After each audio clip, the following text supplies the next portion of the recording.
Salut à tous, se balader dans Jérusalem et découvrir les meilleurs falafels du moment ou les plus jolis bâtiments Bauhaus, c'est le programme de cette semaine. C'est parti.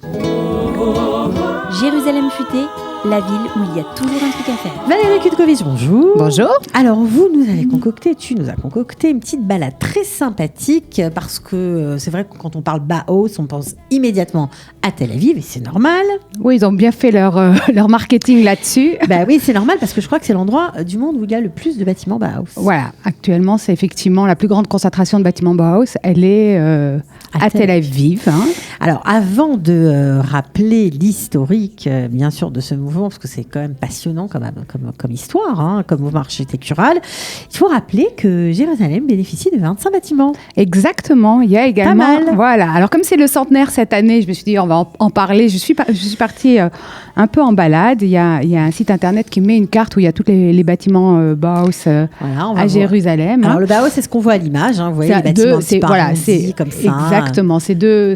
En vérité, donc c'est un mouvement architectural qui est né à Weimar en Allemagne en 1919 et qui voulait rendre l'architecture plus fonctionnelle, plus simple, plus lumineuse et surtout utiliser les produits faits en série, en masse, dans l'architecture. Donc beaucoup d'acier, de verre, etc. Et puis de pierre aussi, voilà, pour le coup. L'école a connu un peu donc des mouvements. En 1932, elle est arrivée à Berlin. Elle a été fermée en 1933. C'est un mouvement qui n'a pas duré très longtemps, en fait, 1919-1933. Voilà, et donc à la fermeture de l'école, les professeurs qui étaient tous des architectes sont partis d'Allemagne parce qu'à cause de la situation politique, c'est pour ça entre autres qu'elle a été fermée.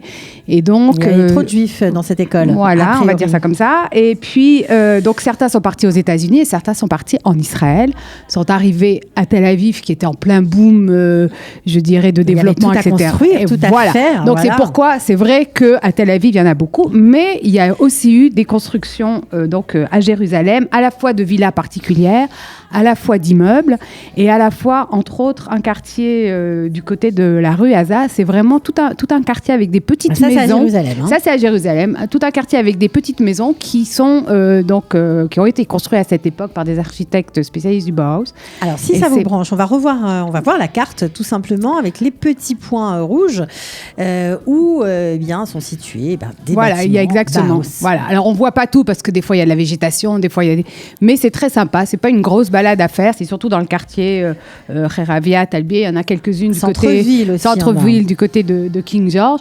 Mais voilà, ça permet de temps en temps de se balader un peu le nez en l'air et c'est sympa. Et on remarque des choses qu'on ne voit pas forcément tout le temps. Exactement. Alors, se balader le nez en l'air, c'est bien. C'est même très, très bien. Mais ça creuse.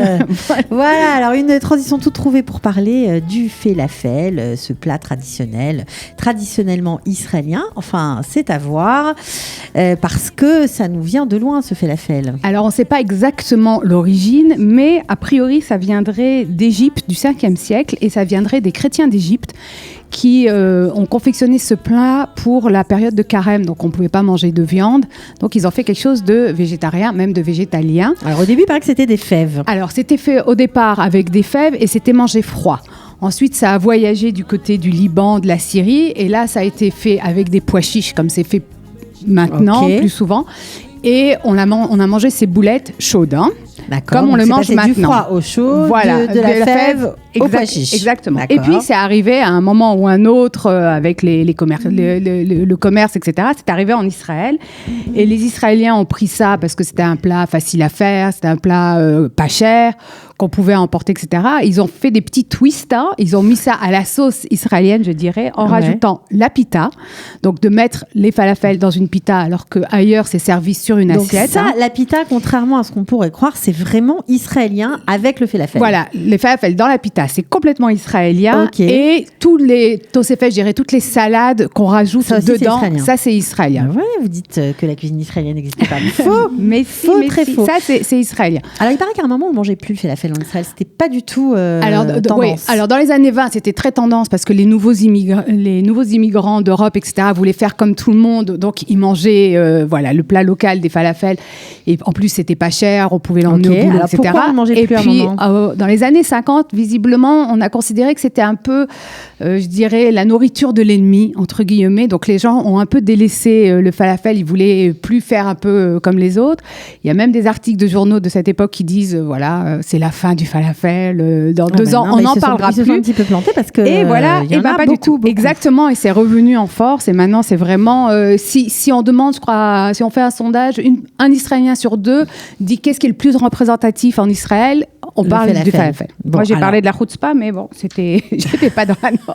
T'étais pas dans la norme. Non, c'est pas Alors, grave. ce qui est sympathique, voilà, on entend la chanson, exactement. Il y a aussi une chanson, évidemment. Il y a une chanson, voilà, sur le falafel. Assez connue, que tous les enfants israéliens, voilà, des plus de 50 connaissent, évidemment. Alors, tu nous as concocté la balade du falafel, parce qu'après le Baos, balade du falafel, les meilleurs endroits, le top 5, on va dire. Voilà, c'est-à-dire que moi j'ai fait une visite guidée. On avait parlé du festival Open Restaurant qui a eu lieu, et donc une des visites c'était sur le falafel. Donc je l'ai faite. Donc alors je sais pas si c'est les 5 meilleurs. Enfin c'est 5 qui sont un peu super bons au centre-ville. Et des anciens en plus. Voilà. Alors il y a le premier que je trouve le meilleur. Ça s'appelle Moula. C'est sur Agrippa. C'est un petit stand, donc qui fait du falafel depuis je crois 1968. Alors on les voit à l'antenne. Alors il faut savoir où ça se trouve parce que Agrippa c'est grand, donc c'est plutôt sur le trottoir de droite quand vous descendez en direction de la Tachana Merkazit. Exactement. Après le chouk, on le voit. Et puis ils font. Alors moi j'ai goûté un falafel avec du citron confit et franchement c'était tout à la fois original mais c'était très bon. Et ils sont sans gluten les falafels là-bas, donc c'est bon aussi à dire pour les gens parce que normalement il y a de la farine. Voilà. Donc là c'est sans gluten, ça existe depuis 1968 et il paraîtrait qu'ils sont aussi les inventeurs du meora. Vrai ou faux? C'est ce qu'on dit. C'est leur légende. Donc ils ont inventé le meora yerushalmi qui est cette assiette avec les merguez, enfin un peu de tout, des foie, du foie. Voilà, exactement. Bon, mais ils sont très bons et très sympas. Bon, ça c'est le coup de cœur de Valérie. Apparemment c'est le meilleur. Il y en a un autre qui fait parler de lui, c'est les frères Lévi, Achim Lévi. Ça c'est donc à l'entrée du chouk Agrippa, c'est l'allée découverte. Alors eux ils sont plus traditionnels. C'est vraiment le falafel avec un peu de salade et des frites. Je ne sais pas depuis quand ils rajoutent des frites dans le falafel, mais c'est très tendance. Donc voilà, il est bon. Il est bon?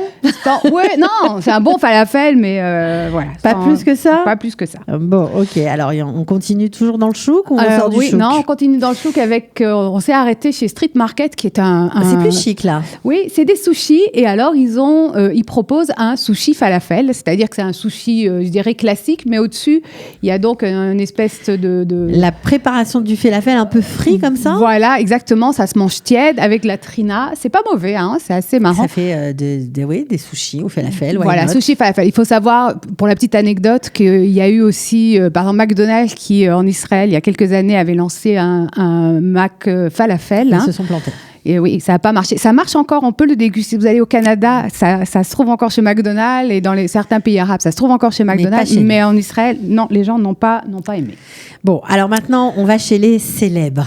Falafel super chic. C'est pas tellement que l'endroit soit ultra classe, mais disons que les acteurs, les gens un peu connus, aiment bien s'y arrêter. Voilà, le Premier ministre, visiblement, s'y arrête régulièrement.